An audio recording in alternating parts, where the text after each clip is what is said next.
Mama, I need a break. I've been working very hard for my exam. Break? But in terms of science, the activities that you have been involved in do not involve work at all. That's not fair. I've been studying for quite some time now. That's true. But do you know what exactly work means in physics? Not exactly. In this lesson, you will learn about work. At the end of this lesson, you will be able to explain the concept of work, state the two conditions that need to be satisfied for work to be done, define work in a scenario where a constant force is acting in the direction of displacement, and define positive and negative work. To understand the concept of work, let's look into some situations. A woman at a mall pushes a trolley and moves the trolley through a certain distance. Jerry tries very hard to push a huge boulder, but the boulder does not move. A man tries very hard to pull a fallen tree trunk tied forward with a rope. However, the tree trunk does not move. A man pulls a hand cart through a distance of 500 meters. In the given situations, all the four characters have applied force. But the result of that force differs. The woman and the handcart puller are able to move the trolley and the handcart across a certain distance. However, Jerry doesn't have much success in moving the boulder, and the man is not able to move the fallen tree. In scientific terms, the woman pushing the trolley and the man pulling the handcart performed some work. However, the man trying to pull the fallen tree and Jerry have not done any work. Oh, I see. That's why you said I haven't done any work. I haven't actually been involved in moving any objects. That's right. Work done by force acting on an object is equal to the magnitude of the force multiplied by the distance moved by the object in the direction of the force. That is, displacement of the object. Looking at the definition of work, for any work to be done, first a force has to be applied on the object in order to displace the object from its initial position.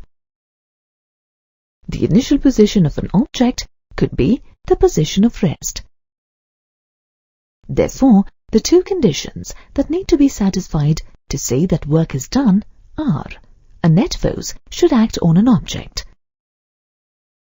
The object must be displaced in the direction of the net force.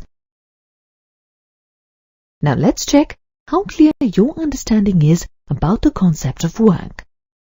Consider three cases: a book lying on the table, a horse pulling a cart through a certain distance, a man trying to push a huge rock. Can you tell me in which of these cases work is done? In the first case, where the book lies on the table, no work is done, as we have not applied any force. This implies that the force applied is zero. Hence, the work done is zero. In the second case, the horse applies force to pull the cart across a certain distance. As there is displacement of the cart in the direction of the force, we can say that work has been done. Finally, in the third case, the man applies force to move the rock, but clearly the force is not enough to move the rock. Since there is no displacement in the rock's position, no work is done. Is that right? Absolutely. That's very good. So, let us now look at defining work. Work is said to be done when a certain amount of force is applied on an object. This force displaces the object through a certain distance s in the direction of the force. Scenarios involving work may be of two types. The first is where the force is acting in the direction of displacement. The second type, where the force is acting in a direction opposite to that of displacement. That is, one of the identified forces F is acting in a direction opposite to the direction of the displacement S. Thus, the angle between the two directions is 180 degrees.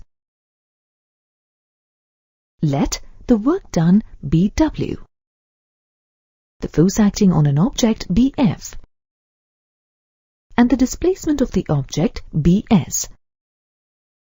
The work done is the product of force and displacement. Thus, the work done by the net force acting on an object equals the magnitude of the net force multiplied by the displacement of the object in the direction of the force. The unit of work is the product of the unit of force and the unit of displacement.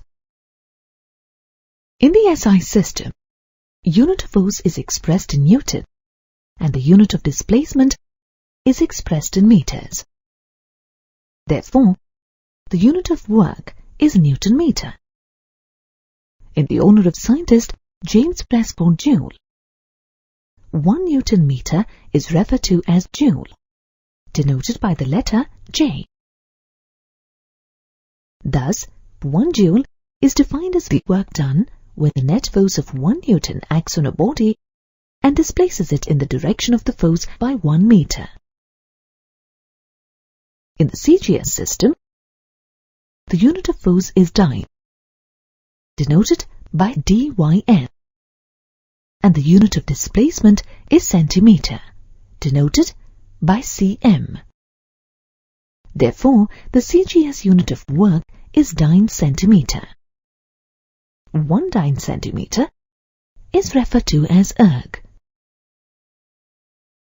Thus, 1 erg is defined as the work done when a net force of 1 dyne acts on a body and displaces it in the direction of the force by 1 centimeter.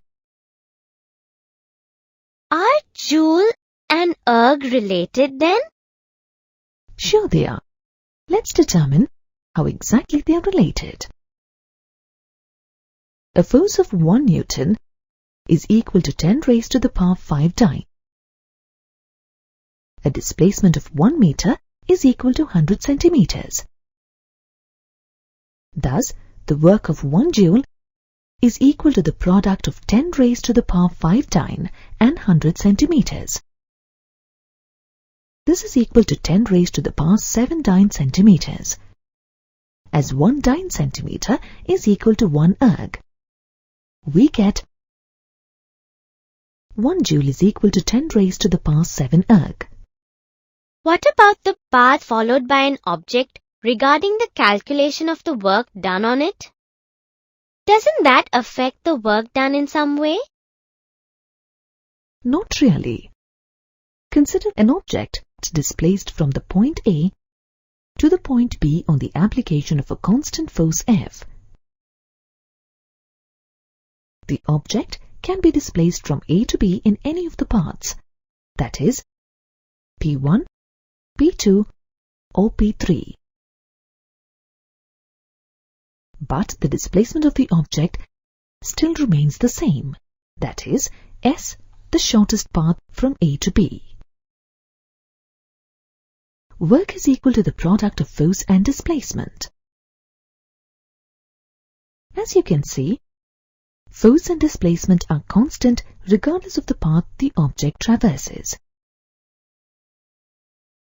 Thus, the work done on the object is independent of the path traversed by the object. It depends only on the initial and final positions of the object. Let me summarize what we have been talking about. To describe work done on an object, we require the magnitude of the net force acting on the object, its initial position, and its final position. We do not require the direction of motion of the object. Thus, work is a scalar quantity. Now, I'd like you to consider two cases. In the first case, a force of 100 Newton displaces a block A on a smooth floor through 5 meters by pushing it horizontally. And in the second case, a force of 25 Newton displaces a block B on a smooth floor through 20 meters by pulling it horizontally. Can you tell me in which case more work has been done? Let me see. Even though the force applied and the displacement of the blocks in both the cases is different, the product of the force applied on the blocks and their displacement seems to be the same. Work done on the block A is the product of 100 Newton and 5 meters, which is equal to 500 joule. Work done on block B is equal to 25 Newton multiplied by 20 meters, which is equal to 500 joule. That means that the work done in both these cases is the same. Correct. Very good. Now we have learned to examine situations to determine whether or not work is done in a specific situation. However, the interesting thing about work is that it can be positive as well as negative. Really? How is that? Let me explain through some examples. First, consider two situations where force and displacement are in the same direction. Case 1. A boy shifts a table from one spot to another in a room. He does this by pushing it over the smooth floor of the room. Case 2. A small child pulls a toy cart with rubber wheels over a smooth floor. In both the cases, some work is done and the force and displacement are in the same direction. Where both the force and the displacement are in the same direction, the work done is called positive work. What about negative work? I'm coming to that. Let us consider two more cases. Case 1. A porter pushes a wooden block on a rough surface.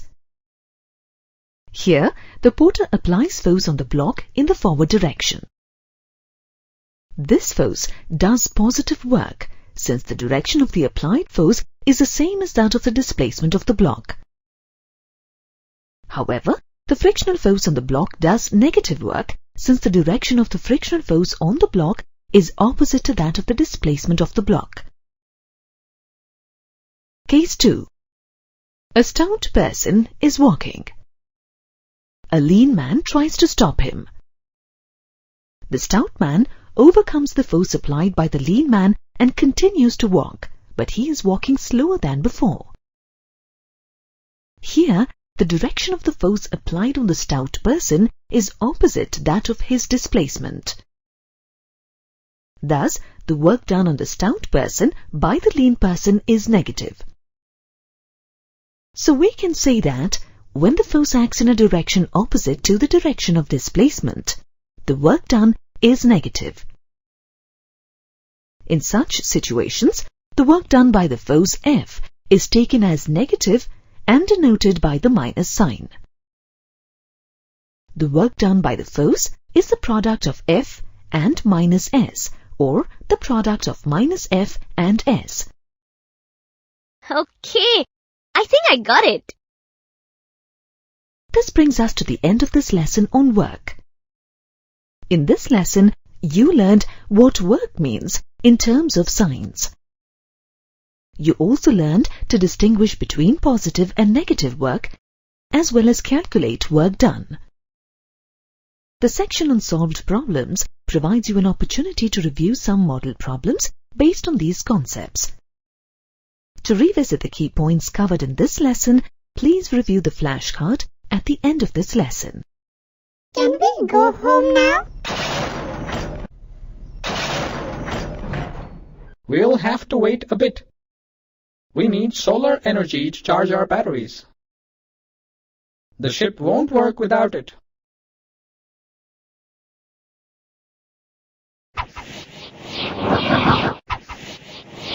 Power bite is the secret of my energy. Wow! That was a lot of work. Looks like energy and work go hand in hand, doesn't it? In this lesson, you learn about energy. At the end of this lesson, you will be able to identify the relationship between work and energy. Identify the various forms of energy, including potential, kinetic, electrical, thermal, chemical, and solar energy. Explain potential energy. Define gravitational potential energy. Derive the expression for gravitational potential energy. Define kinetic energy. Derive the expression for kinetic energy. Explain how energy gets converted from one form to another. Explain the law of conservation of energy. Define power. And identify the significance of commercial unit of energy. It looks like nothing works without energy. That's true. In fact, the word energy is derived from the Greek word energia, meaning at work or in work. Thus, energy is defined as the capacity to do work. But how exactly do objects use energy to do work? Well, it's like this. The object which does the work loses energy, and the object on which the work is done gains energy. Consider a spring and a ball. The spring is compressed and placed behind the ball. When the spring is released, it pushes the ball forward. The spring loses its energy and the ball gains energy. In other words, an object that possesses energy can do work on another object. When this happens, energy is transferred from the former to the latter. The second object may move as it receives energy.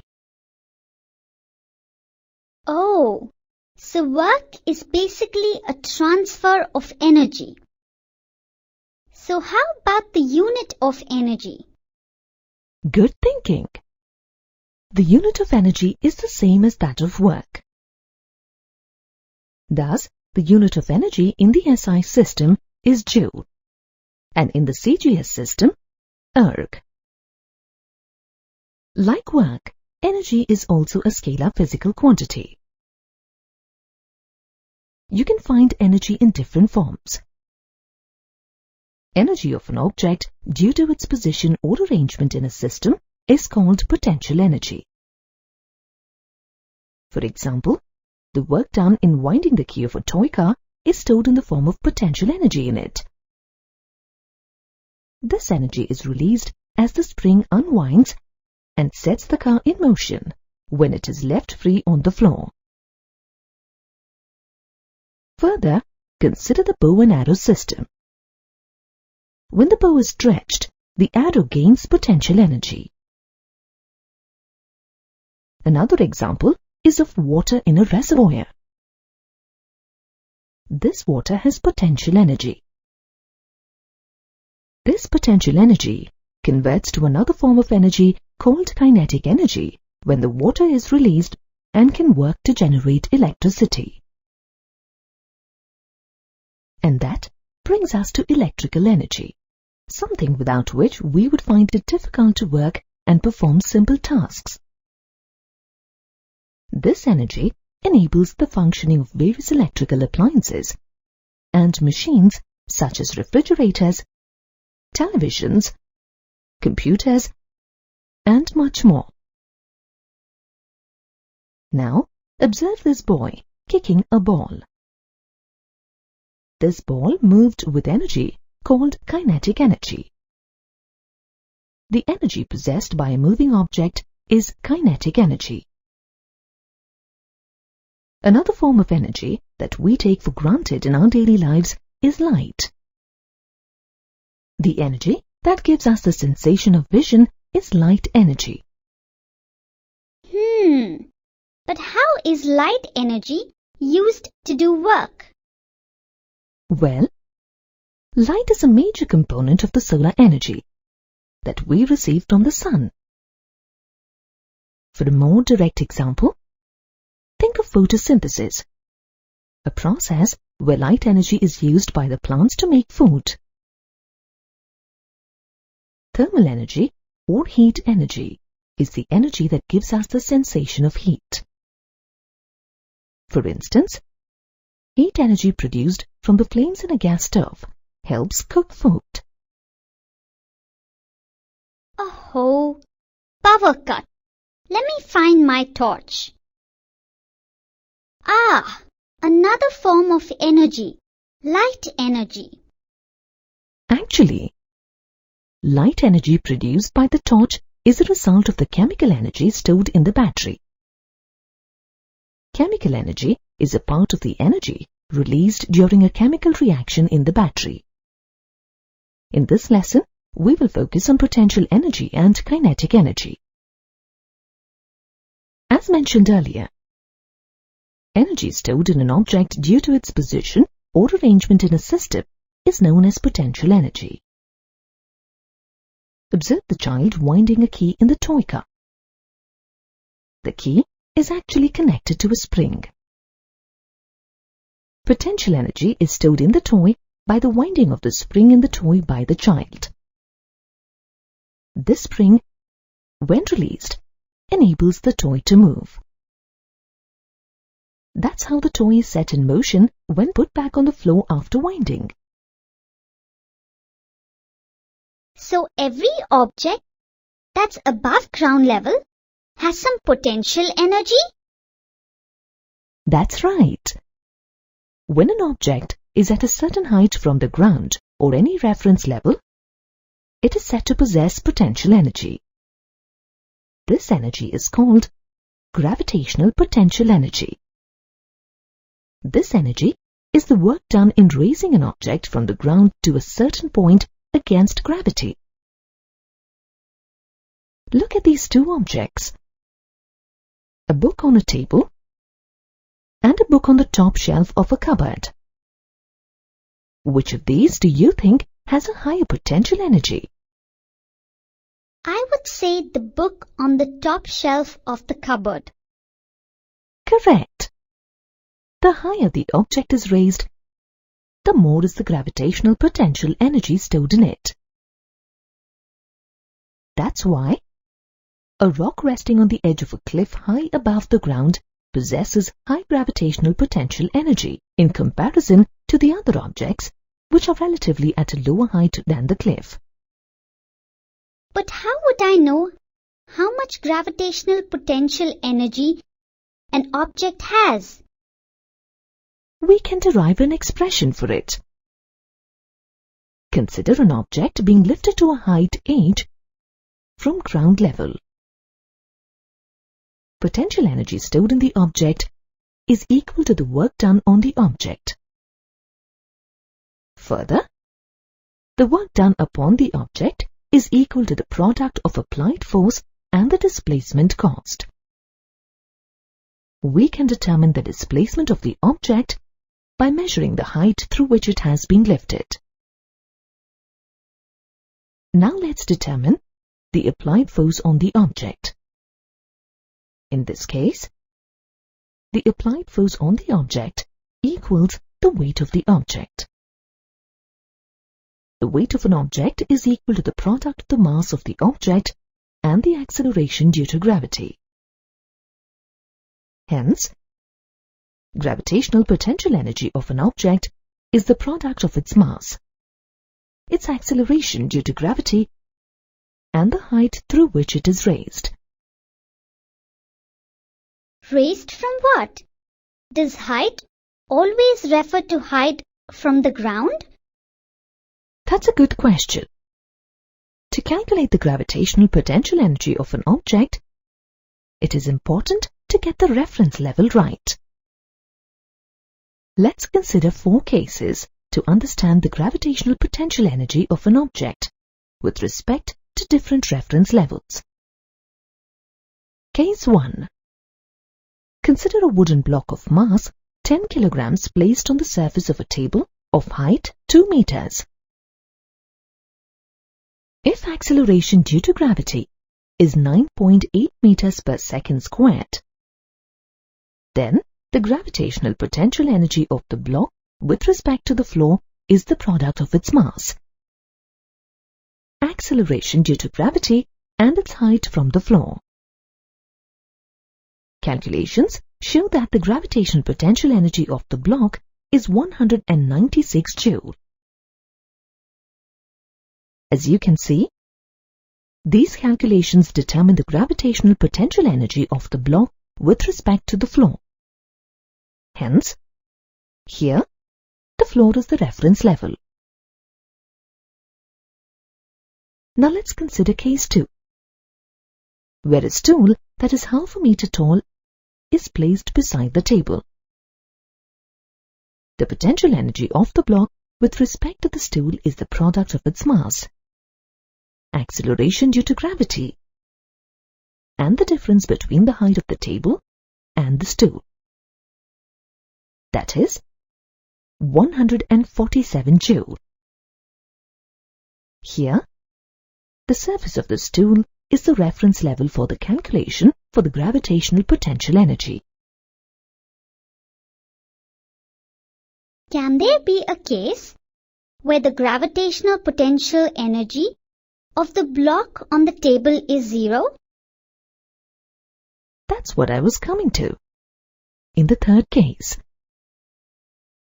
if the reference level of the block is taken as the surface of the table itself, then the height of the block is 0. In such a case, its potential energy is 0. Generally, the surface of the earth is taken as the reference to determine the height of an object. That's interesting. But I have another question.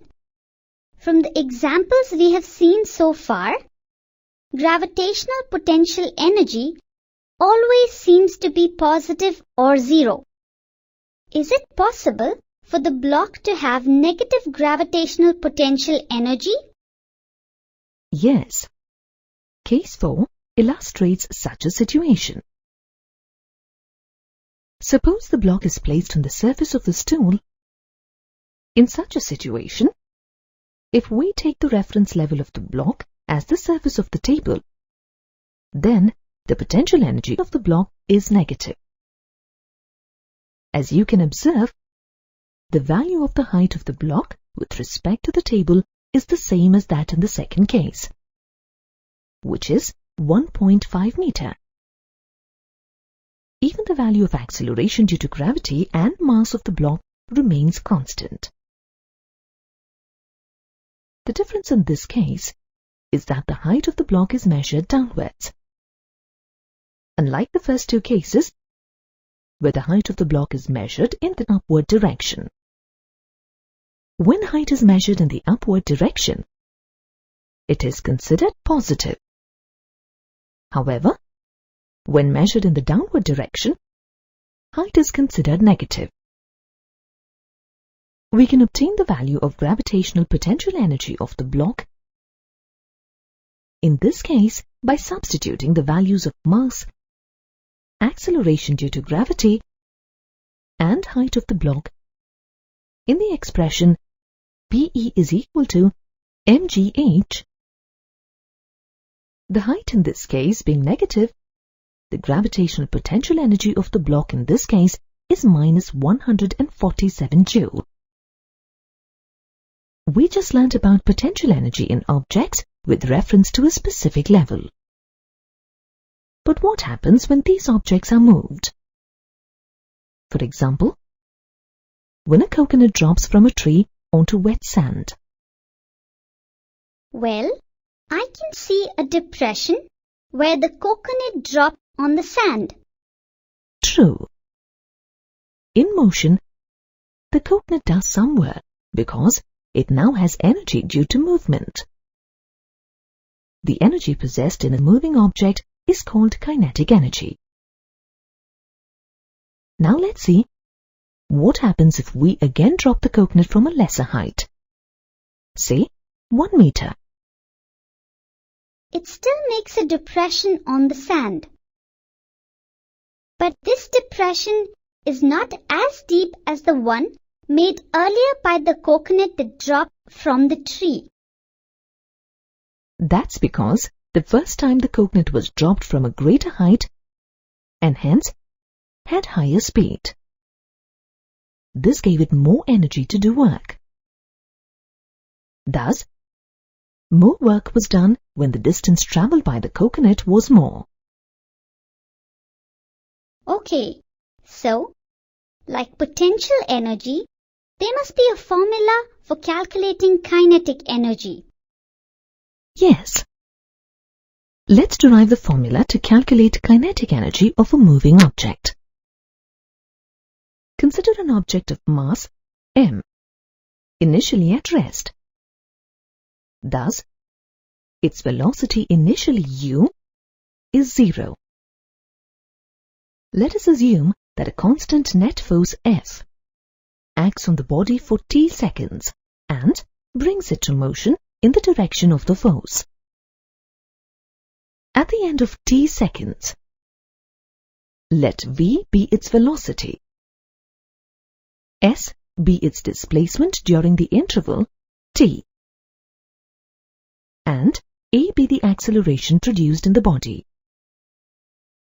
Amount of work done is the product of force applied and the displacement caused by the applied force in the direction of the force. According to Newton's second law of motion, force is mass times the acceleration in the body. This makes the work done equal to the product of mass, acceleration, and displacement. Let this be equation 1.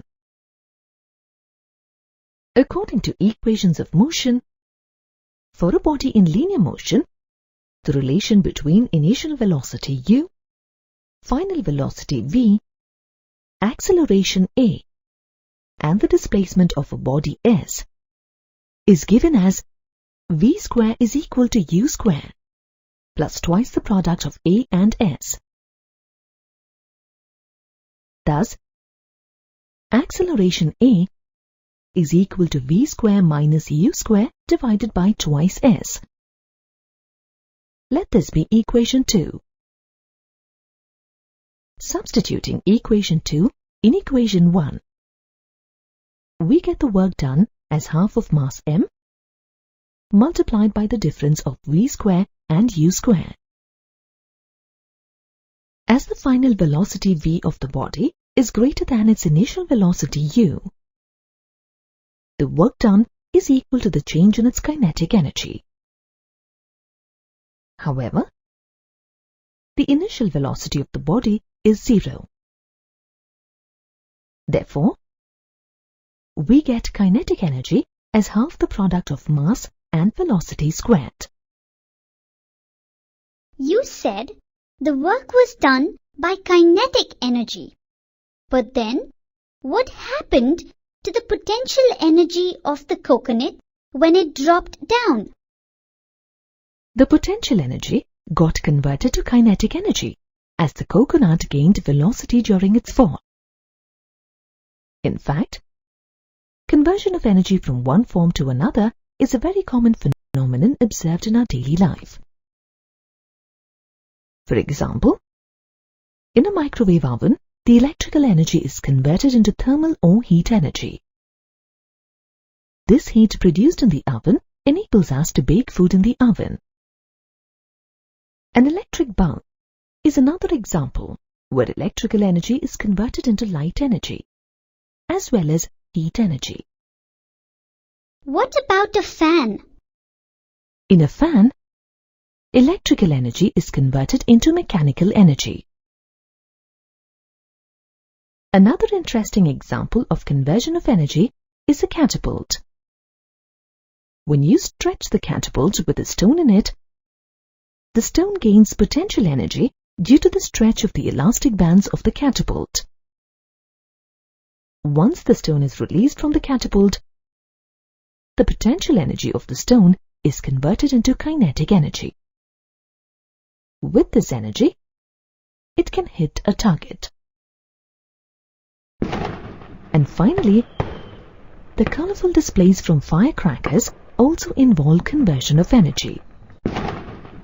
When we ignite a firecracker, the chemical energy stored in the cracker results in producing the sound, light, and heat effects that you see. A good way to understand conversion of energy is to examine how electricity is produced in a hydroelectric dam. The stored water in the reservoir of the dam possesses potential energy. When the stored water of the dam is released into the turbine through the penstock, the potential energy of the water is converted into kinetic energy. This flowing water rotates the blades of the turbine, which is the mechanical energy. These rotating blades of the turbine produce the electrical energy. So, basically, energy gets converted from one form to another. Doesn't it ever get used up? No. Just like momentum and mass, energy in a system is constant. The law of conservation of energy states that energy can neither be created nor destroyed, but can change its form. An example will help you understand this law better. Let a body of mass m be released from a height h above the ground. We can regard the point from which the body was released as point A. At this point, since the body is at rest, the potential energy is equal to the product of mass, acceleration due to gravity, and the height. The velocity of the body is 0, making kinetic energy also equal to 0. Hence, at A, the total energy is equal to the product of mass, acceleration due to gravity, and height. Let this denote equation 1. When the body is falling down, consider a point B at a distance x from A, the initial rest position. Here, the height of body becomes the difference between h and x, and we get the potential energy as mg multiplied by h minus x. At point B, the body has covered a distance x. Its velocity at the end of this distance is v. The kinetic energy of the body at B is equal to half mv square. The total energy E at B is the sum of potential and kinetic energies at B. That is, it is the sum of mg multiplied by h minus x and half mv square. Let this be equation 2. To get the final velocity of the body at B, you need to apply the equation of motion related to displacement, initial velocity, final velocity, and acceleration. Here, the initial velocity u is 0. The acceleration of a free-falling body is only due to gravity. Substituting the corresponding variables in the expression for final velocity and simplifying, you get the square of the final velocity of the body at B equals 2gx. Let this be equation 3. Substituting equation 3 in equation 2 and simplifying, the total energy at B equals mgh. Thus, the total energy at B is again equal to the total energy at A.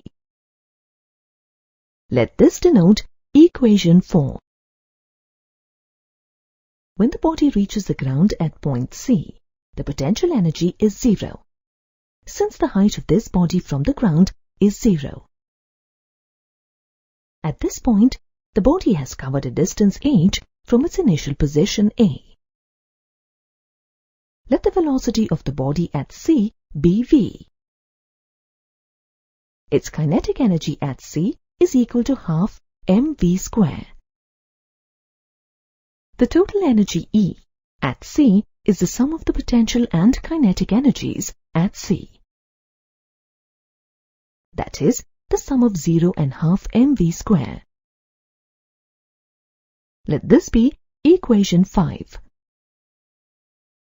To get the final velocity of the body at B, you need to apply the equation of motion related to displacement, initial velocity, final velocity, and acceleration.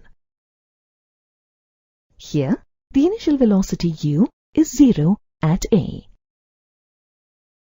The acceleration of a free-falling body is only due to gravity. By substituting the corresponding variables in the expression for final velocity and simplifying, you get square of the final velocity of the body at B as 2gh. Let this be equation 6. Substituting equation 6 in equation 5 and simplifying, you get the total energy at C equals mgh. Thus, the total energy at C is again equal to the total energy at A. Let this denote equation 7. Now compare equations 1, 4 and 7. As you can see, the expression on the right-hand side of all three equations is identical. That is, the total energy of the body is the same at all times. Therefore, by comparing these three equations, we can infer that the total energy in the object remains constant at all times. This shows that the law of conservation of energy holds well in the case of a free-falling body. Let's look at another aspect of energy used to do work, the rate of doing work. Consider these two weightlifters who are of the same height and will be lifting up equal weights. The first weightlifter is struggling with the weight, but the second one seems to have no problems. So, you notice that even though both the men are of the same height, one was able to lift the weight quickly, while the other struggled with it. What do you think is the reason for this difference? Well, the second weightlifter looks stronger. Yes, in terms of science, you could say he has more power to do the work. Power is defined as the rate of doing work. It is a measure of how fast a given work is done. The greater the power of a body, the more is the work done by it in a given time. Based on its definition, power is the rate at which work is done. That is, the amount of work done per unit time. Work done is applied force times the displacement caused due to the force. Thus, power can be expressed as the ratio of product of force and displacement to time. Since power is the ratio of work done to the time taken, unit of power is unit of work divided by unit of time. In SI system, unit of work is Newton meter and unit of time is second. Thus, the unit of power in SI system is Newton meter per second. 1 Newton meter is 1 joule. This gives the SI unit of power as joule per second, which is watt. In the CGS system, power is measured in erg per second. the power is back. I just realized we always refer to electrical energy as power. Why is that? That's a good question. Power is the ratio of energy consumed to the time taken. Thus, energy can also be expressed as the product of power and time. So, how do we measure the electricity that we use? Is it in joule? The unit joule is too small to express large quantities of energy. For convenience, we use a bigger unit of energy, kilowatt hour, denoted by kWh. Let us say we have a machine that uses 1000 joule of energy every second. If this machine is used continuously for 1 hour, it will consume 1 kilowatt hour of energy. Let me see. So, 1 kilowatt hour is the energy used in 1 hour at the rate of 1000 joule per second. That's very good. Further, 3600 seconds make an hour. Thus, 1 kilowatt hour is equivalent to 3.6 multiplied by 10 raised to the power 6 joule. This brings you to the end of this lesson on energy.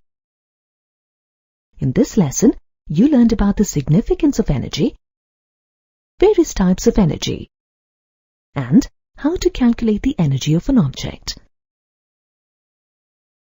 The section on solved problems provides you an opportunity to review some model problems based on these concepts.